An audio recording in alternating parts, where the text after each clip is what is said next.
안녕하세요. LG전자 시스템 IC의 최승종 상무입니다. 먼저 이렇게 오늘 키노트 기회를 주신 암에 굉장히 감사를 드리고요. LG전자 시스템 IC는 LG전자가 개발하는 각종 시스템, 특히 디지털 TV와 셀룰라 폰에 들어가는 핵심 부품인 어플리케이션 프로세서를 개발하고 있습니다. LG전자가 비록 이제 팹은 없지만은 팹리스 컴퍼니로서요. SoC 설계, 그리고 IP 개발, 믹스드 IP 개발, CPU, GPU 하드닝, 그리고 소프트웨어 플랫폼에 이르기까지 SoC 개발에 필요한 모든 펑션을 갖추고 열심히 개발을 진행하고 있습니다. 오늘 말씀드릴 내용은 다음과 같은데요. TV 오버뷰, 그리고 디지털 TV SoC 기술 동향, 그리고 디지털 TV SoC 산업계 동향, 그리고 저희 LG전자가 디지털 TV 관련해서 개발하고 있는 연구개발 활동 순으로 말씀을 드리도록 하겠습니다. 먼저 오른쪽 그림이 저희가 올해 출시한 LG 스마트 TV의 그림인데요. 55인치 LED 백라이트 TV고요. 지금은 아이러니컬하게 스마트 TV, 굉장히 TV가 똑똑하다고 그러는데 얼마 전까지만 해도 TV는 대부분 뭐라 그랬냐면은 그 이디엇 박스, 바보 상자 또는 카우치 포테이토라고 했는데 정말 시간이 흘러서 TV가 이렇게 똑똑해져서 가지고 굉장히 기쁘고요. 이제 1966년도에 이거는 금성사가 개발한 흑백 텔레비전이고, 그다음에 이건 2012년에 개발한 스마트 TV인데, 저는 1997년서부터 이 DTV SoC 개발 프로젝트에 참여를 했고요. 그래서 처음에는 이제 주문형 반도체, 그래서 HDTV용 A식이라고 그래가지고 지금처럼 시스템 온칩 형태가 아니고 여러 개의 칩 형태로 구성되어 있던 것부터 개발을 해서 이제는 정말 시스템 오너 칩으로 모든 것이 인테그레이션 돼서 되고 있습니다. 그동안 한 15년 정도 개발을 진행했는데요. 어떻게 보면 굉장히 긴 세월이고 어떻게 보면 하나의 분야만 해서 상당히 재미없다고 생각하실 수도 있지만 저 개인적으로 보면 상당히 빠르게 정신없이 흘러갔고요. 이제 애날로그에서 디지털로 기술이 바뀌고 그 이후에도 LCD 텔레비전, LED 텔레비전, 3D 스마트 TV 등 TV 기술 진화 속도가 굉장히 빨라서 물론 이제 디지털 TV SoC입니다만은 그 안에서 이노베이션이 계속 일어나면서 정말 정신없이 흘러간 세월이라고 생각을 합니다. 그리고 무엇보다도 굉장히 엔지니어로서 이 프로젝트가 굉장히 재미가 있었고요. 제가 처음에 97년도에 그 하이 데피니션 텔레비전을 봤을 때 정말 그때 엔지니어는 좀 필이 꽂혀야 된다고 생각을 하는데요. 그때 정말 필이 꽂혀서 정말 이렇게 좋은 텔레비전을 우리 부모님도 좀 빨리 보여드리고 이랬던 기억이 납니다. 다음은 현재 그 TV의 글로벌 마켓 시어입니다. 이거는 애날로그 디지털 다 포함한 마켓 시어고요. 보시면은 한국 업체들이 굉장히 잘하고 있고, 특별히 이제 2005년도, 6년도를 기점으로 해가지고 한국 업체가 굉장히 약진을 하는 것을 볼 수 있습니다. 물론 이제 디지털 텔레비는 한국과 일본 간의 경쟁인데 특히 이제 한국 축구가 꼭 이겨야 되는 게 한일전이죠, 그죠? 근데 디지털 텔레비도 일본과의 경쟁을 통해서 많이 발전을 했고요. 2005년도, 6년도에 이제 어떻게 해서 한국 업체들이 일본을 좀 따라잡느냐 하면은 첫 번째로 이제 애날로그에서 디지털로 큰 시대의 패러다임이 바뀌었고요. 그리고 TV가 이제 CRT 베이스에서 LCD하고 PDP 등 플랫 패널로 바뀌어가고, 그 중에서 특히 일본 사람들이 조금 더 열심히 이제 LCD가 PDP를 이기면서 거기서 모멘텀을 잡으면서 LED, 3D TV 등 계속 그 새로운 화두를 점유하면서 한국 텔레비전이 굉장히 잘하고 있다고 생각을 합니다. 앞으로는 아마 이제 일본하고 중국하고 아마 치열한 경쟁이 예상이 됩니다. 이거는 현재 중요한 현재 중요한 디지털 텔레비전의 코어 테크놀로지가 되겠는데, 먼저 스마트 TV, 그리고 3D TV, 그다음에 LED TV, 그리고 얇고 그 두께가 얇은 외관 디자인이 네 가지가 현재 TV에 굉장히 중요합니다. 그래서 이 네 가지에 대해서 주로 이제 지금 봐서는 뭐 스마트 TV라고 해서 소프트웨어라든지 플랫폼 얘기를 하기는 아직은 좀 이르고요. 지금까지도 보면은 좀 하드웨어, 그다음에 TV 디스플레이에서 경쟁이 주로 이루어지면서 이 네 가지가 굉장히 현재로 중요한 기술이 되겠습니다. 그래서 먼저 그 똑똑한 텔레비, 스마트 TV를 좀 말씀을 드리면은 이거는 현재 수준입니다. 현재 수준. 앞으로는 이제 굉장히 스마트 TV가 플랫폼 콘텐츠 해가지고 굉장히 계속 키워드로 해가지고 발전해 가리라고 예상되는데, 이거는 현재 스마트 TV는 한 두 가지 정도가 돼요. 그래서 똑똑하다고는 하지만 아직 봐서는 그렇게까지 똑똑하지 않고요. 처음에는 이제 무엇보다도 이제 네트워크, 인터넷 커넥션이 돼가지고, 기존에는 저희가 공중파와 케이블을 통해서 이제 방송을 시청하는 거가 주였고, 뭐 기껏해야 한 200여 개의 채널을 보는 게 저희 그 TV 시청의 주였었는데, 인터넷 커넥션이 되면서 이제 미디어 스트리밍이라는 기술을 통해 가지고 각종 프리미엄들이 이제 연결이 되죠, 그죠? 그래서 뭐 유튜브라든지 또 영화를 볼 수 있는 넷플릭스, 부두, 그다음에 한국의 여러 또 사이트가 있고요. 아마존도 비디오 스트리밍 서비스를 진행하는 등 지금까지 채널을 통해서 보던 거를 네트워크를 통해서 볼 수 있다라는 게 하나가 달라졌어요. 하나가. 근데 아직까지도 보면 그렇게 사람이 워낙 똑똑하기 때문에, 물론 암에서 이제 1기가, 2기가짜리 굉장히 좋은 CPU를 만들어서 플랫폼을 개발하고 있습니다만은, 아직은 이 사람의 정말 휴먼 비헤이비어와 저희 정도의 이 뇌를 하기에는 좀 부족해서 아마 스마트 TV라고 해서 좀 실망하시는 분도 없지 않으라고 예상이 되고요. 두 번째는 이제 그 유저 인터페이스가 변합니다. 이게 많이 보던 이제 저희 리모트 컨트롤러죠, 그죠? 그래서 주로 이제 텔레비에서 보면은 저 리모트 컨트롤러를 가지고 채널을 업다운 한다든지 또는 볼륨을 업다운 한다든지 하는 거가 기존의 이제 텔레비전이었는데, 좀 아까 말씀드린 것처럼 이제 콘텐츠가 많아지다 보니까는 어떤 기본적인 니즈가 생기냐면은 콘텐츠를 찾아야 되는, 아니면 웹사이트를 연결해야 돼 가지고 리모컨 가지고는 굉장히 불편한 씬들이 많이 생겨납니다. 그래서 지금 뭐 구글 텔레비전이라든지 보면은 이런 형태의 쿼티 키보드를 넣어 가지고 알파벳을 입력할 수 있게끔 돼 있고요. 근데 쿼티 키보드도 보면은 리모컨하고 이제 폼팩터가 잘 안 맞다 보니까 주로 이제 음성 인식 기술의 가장 간단한 형태를 이용해서 검색을 할 수 있는 요 정도가 지금 진행이 되고 있습니다. 근데 앞으로는 계속해서 발전돼 가리라고 믿고, 그 모습은 좀 뒤에 가서 설명을 드리도록 하겠습니다.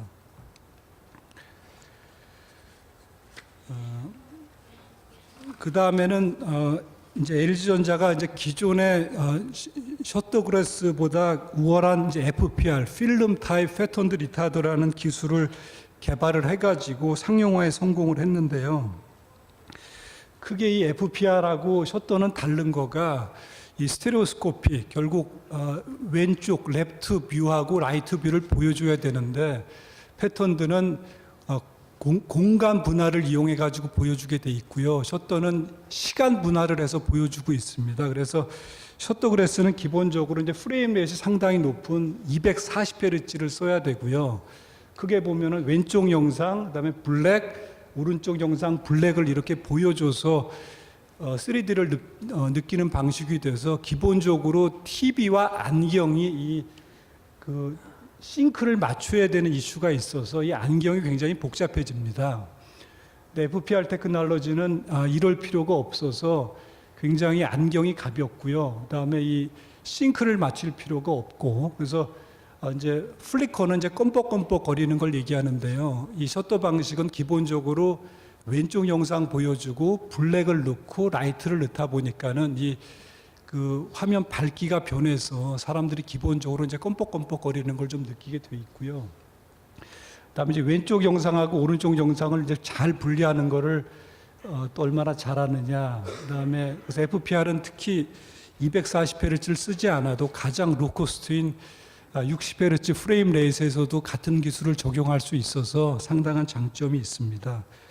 그래서 저희는 LG 전자 3D TV 전략은 아무튼 가격이 굉장히 싸기 때문에 모든 텔레비에 그냥 옵션이 아니라 기본 기능화해서 제공을 해서 3D 컨텐츠 하시는 분들이 불편하지 않게 이렇게 하는 거를 목표로 진행을 하고 있습니다. 그다음에 요거는 2011년 유럽 챔피언스 리그 축구 결승전을 중계를 해주는 건데요. 물론 이제 축구를 좋아하는 사람들이 되니까 축구를 보면서 굉장히 그 얼굴들이 굉장히 밝은데 저희 생각에서는 이게 이제 2D를 보지 않고 3D로 봐서 훨씬 더 실감나는 영상을 즐겨서 이렇게들 그 표정을 짓지 않나 이렇게 생각을 합니다. 그래서 셔터 방식에 대해서 특히 좋은 거는 셔터 방식은 이렇게 동시에 여러 명이 볼 수 있게끔 하는 게 굉장히 어렵습니다. 그 싱크를 맞춰야 되기 때문에 이렇게 한 집에서 몇 명이 보는 것 정도는 되는데요. 이렇게 수십 명, 수백 명이 동시에 3D TV를 즐기는 게 굉장히 어려운데 이 FPR 방식은 싱크를 안 맞춰도 되고 안경이 굉장히 싸기 때문에 이런 씬으로 해서 실감나는 3D 영상의 그 가장 키워드를 구현을 하고 있습니다. 다음은 저희가 개발하는 그 LG 디지털 텔레비 시스템 오너 칩에 대해서 말씀을 드리겠는데요.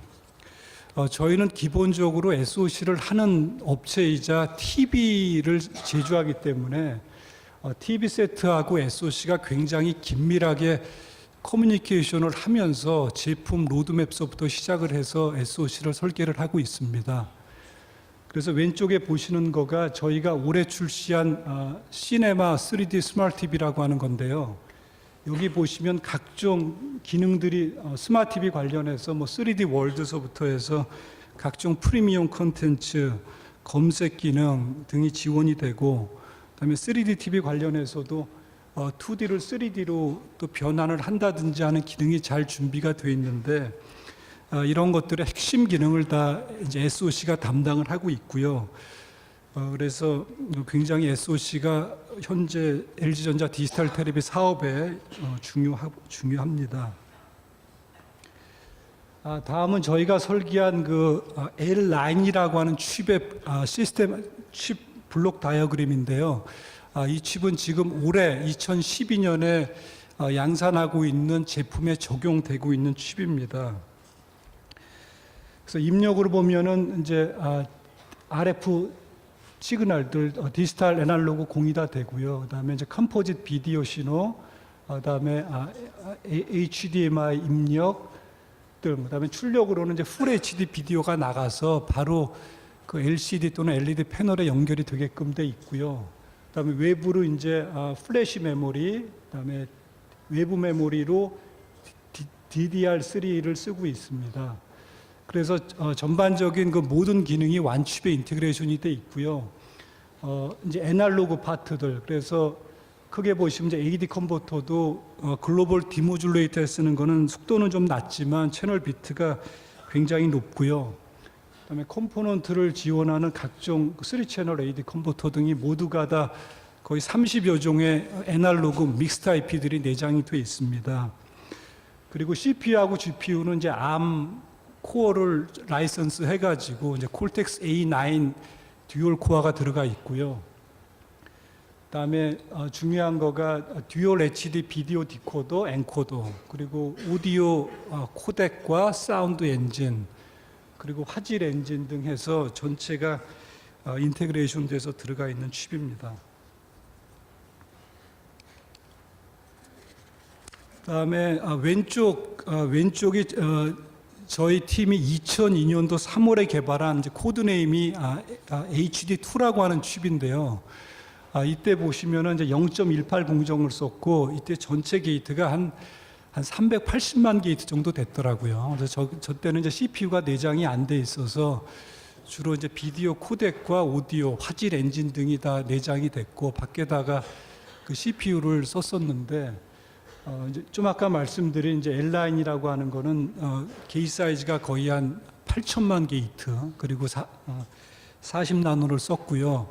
그래서 이제 얼추 계산을 해보니까 한 20배 정도 이렇게 복잡해졌더라고요. 그래서 어떤 기능이 그렇게 들어가서 이 SOC가 이렇게 복잡해졌는지는 좀 궁금하기는 한데 이렇게 칩이 복잡해져서 기존에는 저희가 한 수십 명 정도, 한 3, 40명 정도가 칩을 이렇게 개발을 했었는데 지금은 거의 한 수백 명의 인원이 개발을 하고 있습니다.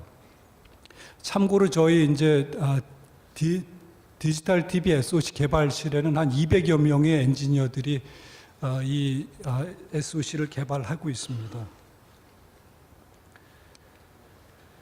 그 다음에 이제 최근에는 이 스마트 TV로 가면서 또 스마트폰하고도 굉장히 같은데 이제 어떤 플랫폼을 가지고 있느냐가 굉장히 중요하고요. 기존에는 이제 하드웨어인 이제 SOC도 중요했습니다만 최근 들어서는 점차 이 소프트웨어 플랫폼에 대한 중요성이 점차 증가를 하고 있고 굉장히 많은 수의 인원이 어떻게 보면은 SOC를 개발하는 인원보다 훨씬 더 많은 인원이 소프트웨어 개발을 하고 있습니다. 저희 근데 LG전자의 스마트 TV 전략은 그게 두 가지는 아니고요. 저희 자체 플랫폼이 있습니다. 그래서 OS로는 리눅스를 쓴 저희 자체 스마트 TV 계열이 있고요. 그다음에 안드로이드를 쓴 구글 텔레비전 두 가지를 다 개발해서 시장에 출시하고 있습니다. 그래서 스마트 TV에서는 이제 여러 그 콘텐츠 프로바이더들 그리고 앱, 그다음에 소셜 등이 모두가 애플리케이션으로 적용이 돼야 되고요. 그다음에 기본 이제 베이식 TV의 UI와 피처 그리고 각종 AV 미디어 프레임워크, 그다음에 오픈 GL을 포함한 그래픽 라이브러리, 그다음에 플래시 엔진, 웹 브라우저 등이 다 인테그레이션이 되어 있습니다.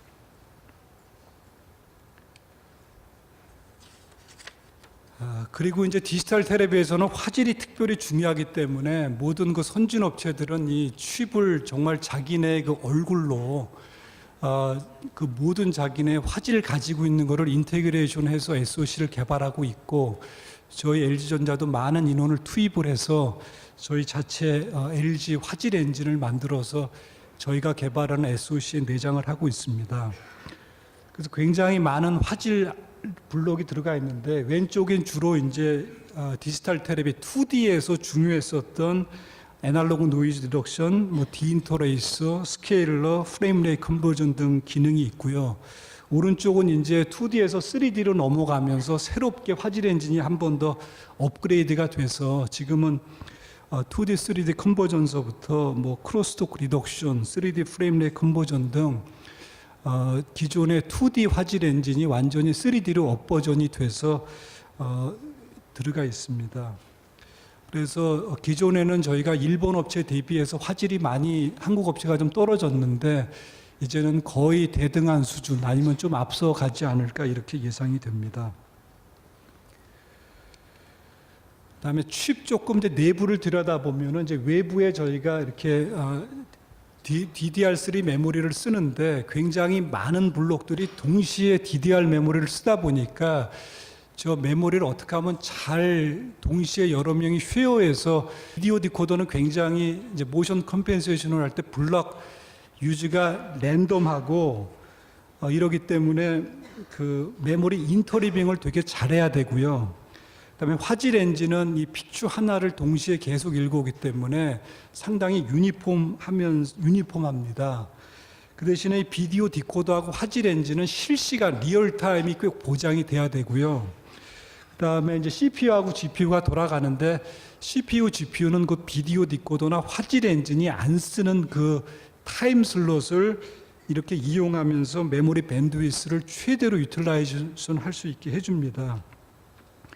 그리고 DDR 메모리에서는 어떻게 하면은 빨리 그 레이턴시를 줄이면서 이 각종 호스트들이 요구한 그 레이턴시에 맞춰서 데이터를 줄 수 있는지가 중요해서 이 메모리 밴드위스가 굉장히 그 DTB 또는 AP 설계에 굉장히 중요하고요. 이런 그 각 블록의 특성에 맞추어서 메모리 성능을 최적화하는 데에 저희가 힘을 쓰고 있습니다.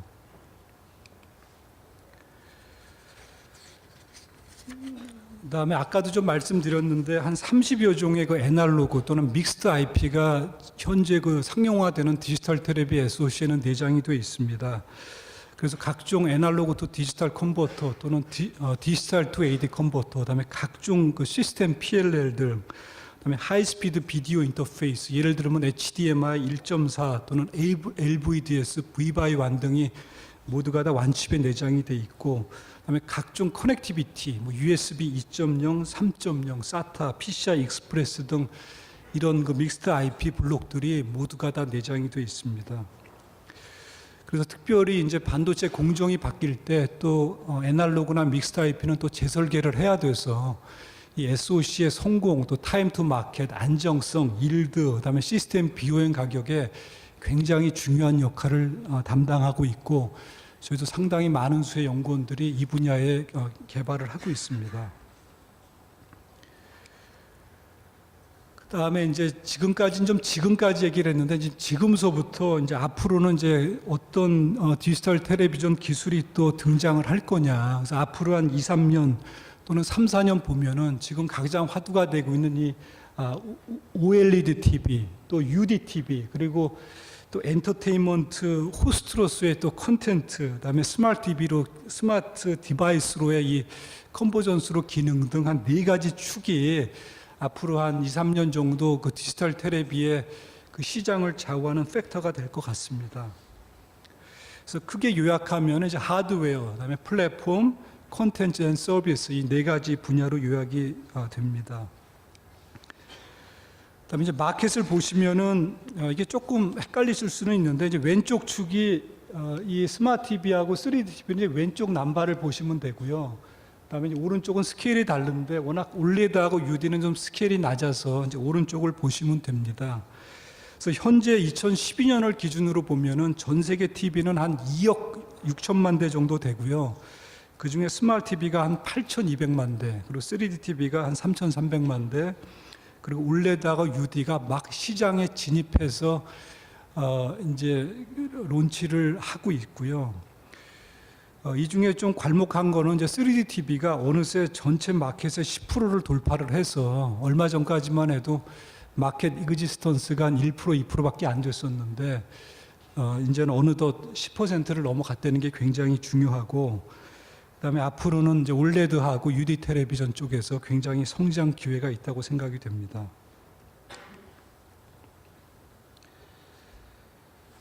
먼저 그래서 이제 올레드 텔레비전을 보시면은 아마 이러한 걸 많이 보셨을 텐데, 정말 그 넥스트 제너레이션 차세대 꿈의 화질이다라고 많이 저희가 얘기를 하는데요.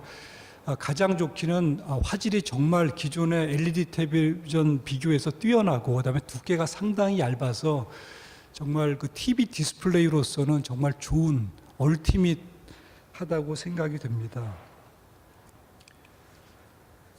그래서 올레드 텔레비전의 장점을 요약하면 한 7가지 정도로 요약이 되고요. 먼저 화질에서 이제 컨트라스트 레이시오하고 색 재현율이 굉장히 좋아서요. 이건 여러 가지 그 실험 데이터도 나와 있는데, 사람이 컨트라스트 레이시오, 즉 밝은 거와 어두운 거를 조금 구별하는 능력이 되는데, 저걸 잘해주면 굉장히 실감나게, 3D를 안 보더라도 실감나게 느끼는데, 컨트라스트 레이시오가 기존의 LED 텔레비전에서 굉장히 좋고요.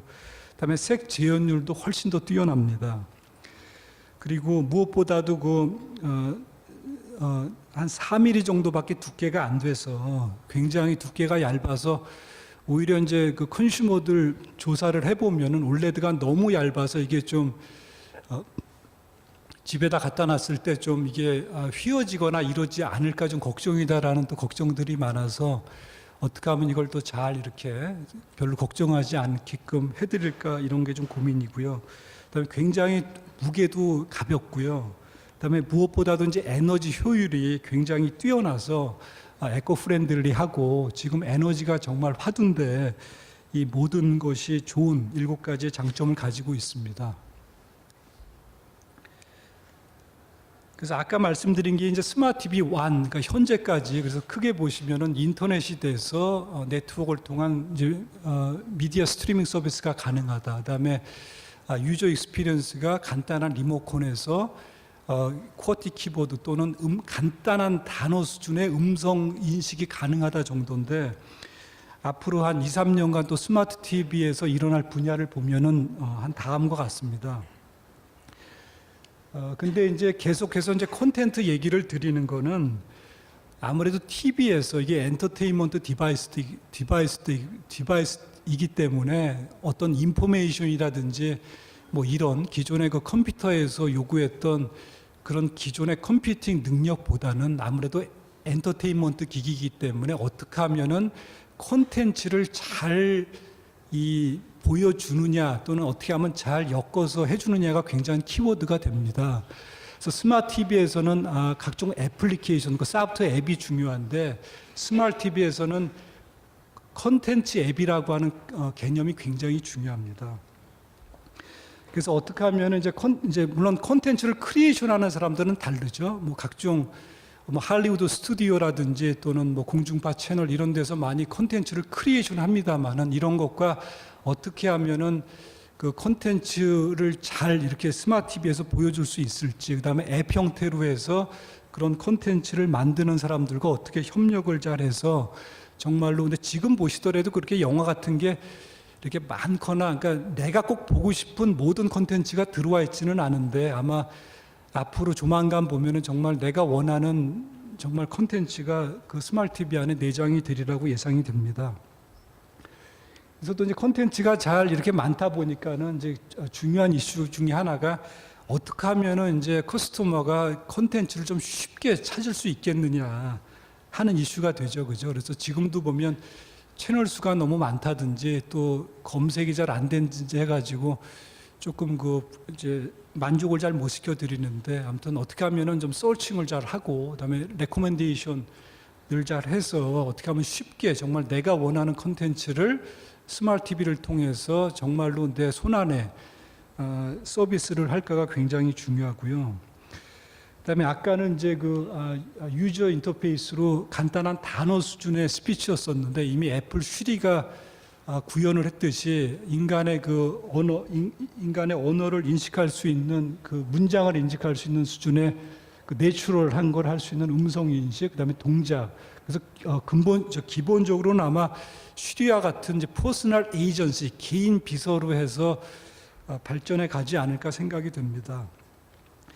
그다음에 이제 웹 브라우저도 현재 스마트 TV에서 되고 앞으로도 뭐 그런 니즈가 없으리라고는 보이지는 않는데 특별히 이제 검색을 하는 거는 그러니까 텔레비전에서는 이제 어떠한 인포메이션 어떻게 이제 그 각 개인별로 맞춤 이제 퍼스널라이즈드된 그 정보를 제공할까 하는 것이 굉장히 중요한데요. 이제 이제 콘텐츠에 나오는 각종 음악들 저도 이런 걸 되게 이용해 보면은 되게 좀 어떨 때는 감동을 받던데 그리고 그 중요 드라마에서 그 주인공들이 좀 이렇게 좋은 데 찾아가가지고 이런 이제 각종 장소에 대한 링크드된 인포메이션 그다음에 더 나아가서 이제 컨텐츠를 하는 사람들은 결국은 이제 광고, 애드버타이즈먼트 그다음에 특별히 소비자 타겟팅한 광고 시장을 많이 보고 있어서 아마 컨텐츠하고 앞으로 이 광고가 많이 연결이 되면서 알게 모르게 이런 데 많이 노출되면서 뭐 쇼핑이라든지 음식이라든지 하는 쪽에 컨텐츠와 링크된 인포메이션 쪽에 퍼스널라이제이션이 되면서 스마트해지지 않을까 이렇게 생각이 됩니다. 근데 아마 이제 이 얘기를 들으면서 이게 어디서 많이 들어본 얘기다라고 좀 느끼실 것 같은데 이게 정확하게 지금 보면은 그 스마트폰에서 일어나고 있는 거죠. 그런 얘기고 특히 이제 구글하고 애플이 굉장히 잘하고 있는 분야이죠, 그죠? 그리고 한국이라든지 이런 데가 아직은 좀 많이 부족한 업체가 돼서 아까 제가 일본과 뭐 중국과 경쟁을 많이 말씀드렸습니다만은 또 어떻게 보면은 앞으로의 경쟁은 또 이 애플하고 구글하고도 굉장히 좀 이런 콘텐츠하고 서비스를 놓고 굉장히 치열한 그 경쟁이 일어나지 않을까 이렇게 예상이 됩니다.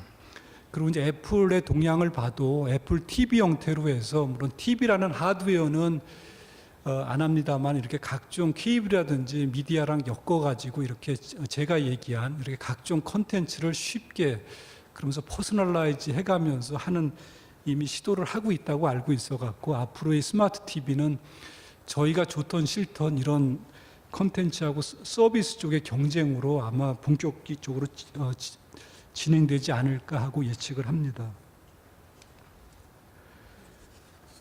다음은 이제 지금 각종 기기들이 이제 스마트 TV로 이제 뭐 N스크린이라고 표현도 하고 그다음에 기기 간의 이제 컨버전스라고 저희가 얘기를 하는데 기존에 이제 텔레비전 또는 셀폰, 이제 컴퓨터, 뭐 태블릿 PC 등이 많이 이제 기능들이 비슷해지고 있죠, 그죠? 그래서 그 기존의 역할들이 상당히 이렇게 머지되면서 이제 컨버전스가 일어나고 있어서 그리고 이제 어떻게 놓고 보면은 결국 이제 아까도 제가 좀 결국 텔레비전이라고 하는 게 이제 방송을 보던 기기에서 지금은 이제 컨텐츠를 엔터테인먼트를 하는 걸로 좀 데피니션이 바뀌고 있는데 결국 그것도 보면은 결국 TV라고 하는 건 이제 엔터테인먼트라고 하는 키워드를 놓고 이해를 하면은 될 것 같고요. 그다음에 휴대폰이라고 하는 것도 결국 보면 이제 음성을 통해서 사람과 사람 간에 커뮤니케이션을 했는데 이제 이게 자꾸 확장이 되는 거죠, 그죠? 뭐 영상통신도 하고 특히 소셜 같은 것도 어떻게 보면은 사람과 사람 사이의 커뮤니케이션. 그래서 커뮤니케이션이 어떻게 보면은 리디파인이 되면서 점점 더 많은 기능을 커버하게 되는. 그러니까 저희가 기존에는 생각도 못했던 커뮤니케이션을 커버하는 게 되고.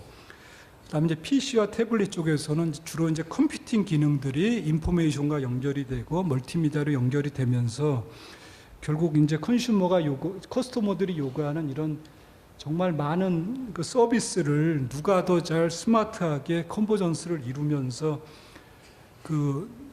할 것인가가 앞으로의 기기 간의 그 싸움에서는 중요하지 않을까 이렇게 예상이 됩니다.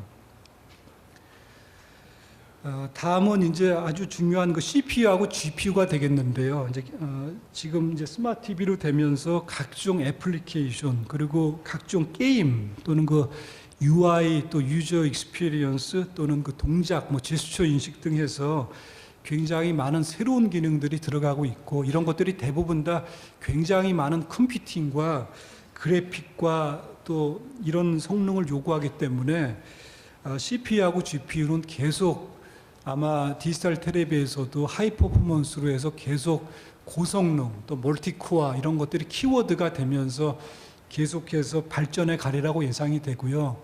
이런 쪽은 특히 이제 오늘 이 행사를 주관하시는 이제 암 쪽에서 굉장히 로드맵을 가지고 잘 하고 있어서 아마 협력을 어떻게 잘 해가면서 CPU하고 GPU를 그 스마트 TV의 아주 핵심 IP로 해가는 것이 중요하리라고 예상이 되고 암의 큰 역할이 기대됩니다.